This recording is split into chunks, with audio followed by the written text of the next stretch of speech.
Hello friend, Ambuja cement ने आज अपने क्वार्टर 4 के रिजल्ट मार्केट के दौरान ही डिक्लेयर किए हैं, तो उसे डिटेल में समझ लेते हैं। वैसे आज जो बोर्ड की मीटिंग हुई है उसमें कंपनी ने 2 रुपये का डिविडेंड भी डिक्लेयर किया है। तो चलिए आगे बढ़ते हैं। ये जो नंबर्स है वो कंसोलिडेटेड नंबर्स है और वैल्यू करोड़ में है। तो शुरुआत में ऑपरेशन रेवेन्यू देखते हैं। ऑपरेशन रेवेन्यू रहा है मार्च क्वार्टर में 9,802 करोड़ का। वही लास्ट ईयर मार्च क्वार्टर में 8,785 करोड़ का ऑपरेशन रेवेन्यू रहा था। यहाँ पर सालाना आधार पर देखेंगे तो 12% का इंक्रीज हमें देखने को मिल रहा है। वही दिसंबर क्वार्टर में 8,415 करोड़ का ऑपरेशन रेवेन्यू रहा था, तो यहाँ पर भी 16% का इंक्रीज हमें क्वार्टर ऑन क्वार्टर बेसिस पे देखने को मिल रहा है। अब टोटल इनकम देखते हैं तो टोटल इनकम रहा है मार्च क्वार्टर में 10,462 करोड़ के आसपास। वही लास्ट ईयर मार्च क्वार्टर में 9,127 करोड़ का टोटल इनकम रहा था। तो यहाँ पर टोटल इनकम में भी 15% का इंक्रीज हमें देखने को मिल रहा है। वही दिसंबर क्वार्टर में देखेंगे तो दिसंबर क्वार्टर में 10,680 करोड़ का टोटल इनकम रहा था। यहाँ पर एक्चुअली देखेंगे तो दिसंबर क्वार्टर में थोड़ा सा टोटल इनकम ज्यादा हुआ था, उसके वजह से 2% का फॉल हमें क्वार्टर ऑन क्वार्टर बेसिस पर देखने को मिल रहा था। और उसका एक रीजन है, अगर देखेंगे तो जो गवर्नमेंट ग्रांट्स है और अदर इनकम है वो दिसंबर क्वार्टर में ज्यादा रहा था, उसके वजह से जो टोटल इनकम था दिसंबर में वो ज्यादा हुआ था। चलिए आगे बढ़ते हैं और टोटल एक्सपेंसेस देख लेते। तो कंपनी के एक्सपेंसेस रहे हैं मार्च क्वार्टर में 8,821 करोड़ के।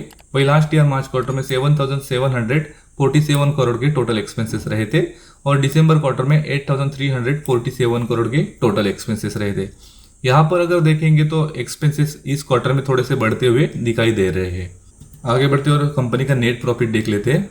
तो नेट प्रॉफिट रहा है मार्च क्वार्टर में 1,282 करोड़ का। वही लास्ट ईयर मार्च क्वार्टर में 1,521 करोड़ का नेट प्रॉफिट रहा था। यहाँ पर 16% का फॉल हमें सालाना आधार पर देखने को मिल रहा है।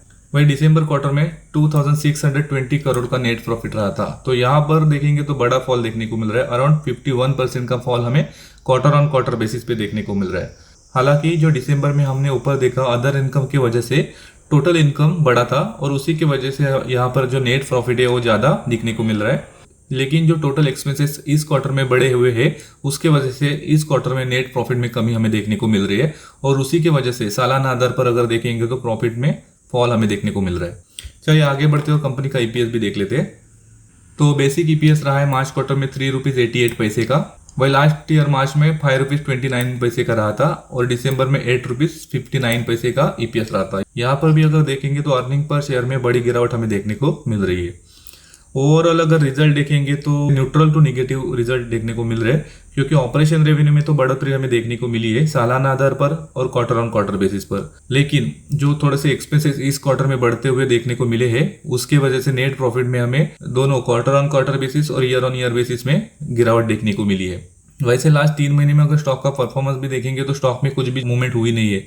जहां पर लास्ट 3 महीने पहले स्टॉक का प्राइस चल रहा था वही आज भी है। अगर इस रिजल्ट से मार्केट का पर असर क्या होगा अगर देखेंगे तो स्लाइडली न्यूट्रल से निगेटिव साइड असर देखने को मिलेगा, लेकिन ज्यादा भी निगेटिव होना नहीं चाहिए, क्योंकि जो कंपनी का मेन अर्निंग सोर्स रहता है ऑपरेशन रेवेन्यू उसमें तो हमें बढ़ोतरी देखने को मिली है, लेकिन थोड़े से एक्सपेंसेस बढ़ने की वजह से नेट प्रॉफिट में कमी देखने को मिली है। वैसे आपको रिजल्ट कैसे लगे प्लीज कमेंट करके बता देना और वीडियो को लाइक करके चैनल को सब्सक्राइब कर देना। Thank you.